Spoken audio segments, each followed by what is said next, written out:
आज हम देखेंगे वृत्त की परिधि। तो एक वृत्ताकार क्षेत्र के चारों ओर की दूरी उसकी परिधि कहलाती है। चारों ओर की दूरी यानी अगर हम आयत का देख रहे थे या वर्ग का देख रहे थे, अभी तक त्रिभुज का देख रहे थे, तो परिमाप किसे कह रहे थे? पेरीमीटर किसको बोलते थे?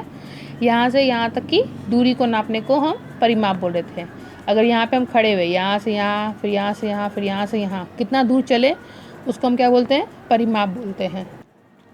उसी तरीके से अगर सर्कल के इस पॉइंट से चल के वापस हम इसी पॉइंट पे आते हैं तो हम इसको बोलते हैं परिधि।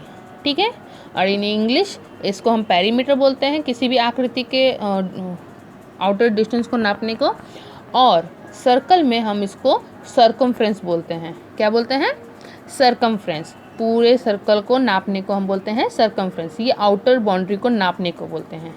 ठीक है, तो सर्कमफ्रेंस तो आपका फॉर्मूला भी इंडिकेट करता है C it means circumference is equal to 2 pi R. R जो होता है वो हमारा त्रिज्या होता है। आर क्या होता है? हमारा त्रिज्या। ठीक है, तो त्रिज्या का डबल यानी 2 से गुना कर रहे हैं और उसको पाई की वैल्यू होती है, मतलब उसको 22/7 ये होती है। ठीक है, पाई की वैल्यू से अगर हम उसको गुना करते हैं तो हमारा सर्कमफ्रेंस मालूम चल जाता है, यानी हमें परिधि मालूम चल जाता है। कई जगह पे पाई की वैल्यू 3.14 भी होती है। ठीक है, 3.14 भी होता है। तो अगर आप 7 से 22 को डिवाइड करेंगे तो भी आपका 3.14 ही आएगा। क्लियर है? तो ये यूनिवर्सल वैल्यू है पाई की वैल्यू। ठीक है, तो कितनी है पाई की वैल्यू? 22/7।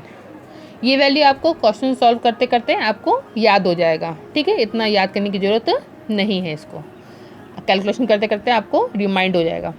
ओके, नेक्स्ट, तो अगर इस वैल्यू के अनुसार अगर आपको त्रिज्या दिया गया, किसी भी सर्कल का त्रिज्या दिया गया, जैसे 7 है, मान लीजिए इसकी त्रिज्या कितनी है? 7 है, तो इसका सर्कमफ्रेंस कितना होगा? इसका परिधि कितना होगा? तो आप डायरेक्ट वैल्यू डालेंगे 22/7 इंटू त्रिज्या कितना है? 7 7 कट गया, ये आपका आ गया सर्कमफ्रेंस। कितना आ गया? 44। ठीक है, सिंपल है। अब या तो आपको बोला जाएगा त्रिज्या दिया जाएगा 7 है, सर्कमफ्रेंस यानी परिधि ज्ञात कीजिए, या आपको परिधि दिया जाएगा और कहेगा त्रिज्या ज्ञात करने के लिए। तो मान लीजिए आपको सर्कमफ्रेंस दिया हुआ है 44 और त्रिज्या नहीं दिया गया है। ठीक है, यानी आर आपको फाइंड करना है, तो आप क्या करेंगे? उल्टा कैलकुलेशन हो जाएगा। 44 यहाँ पे ये डिवाइड हो रहा है, ये ऊपर चले जाएगा, और 2 और 22 ऊपर मल्टीप्लाई हो रहा है तो नीचे आके डिवाइड हो जाएगा। अब आप इसको कैलकुलेट कीजिए तो आपका आंसर आ गया 7। ठीक है, तो इस तरह से आपको कोई एक वैल्यू पक्का दिया जाएगा क्वेश्चन में, या तो त्रिज्या दिया जाएगा या तो फिर सर्कमफ्रेंस दिया जाएगा। उसके आधार पर आप अपना कैलकुलेशन कर सकते हैं। कई लोग इसमें फॉर्मूला भी इस्तेमाल करते हैं कि R इज इक्वल टू, ठीक है, तो R is equal to C/2 pi ये हो जाता है। तो इस तरह से फॉर्मूला यूज़ करने से अच्छा, या नंबर ऑफ़ फॉर्मूला याद करने से अच्छा है कि हम एक ही फॉर्मूला से कैलकुलेशन कर सकते हैं। ज़रूरी नहीं है कि आपको बहुत सारे फॉर्मूले याद करना। ठीक है, तो ये आपकी मर्ज़ी है, फॉर्मूला इस्तेमाल करना है या फिर डायरेक्ट किसी फॉर्मूला में वैल्यू पुटअप करके सॉल्व करना है।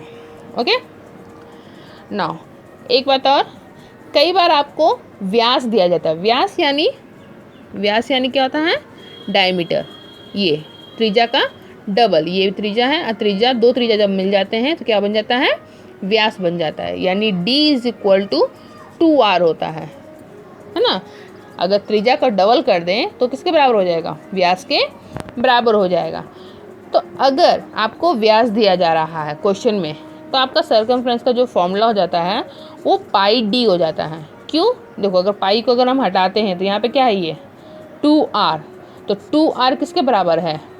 2R है हमारा D के बराबर है, तो 2R के जगह पे हम D भी लिख सकते हैं। तो सर्कमफ्रेंस का फॉर्मूला बन जाता है पाई D।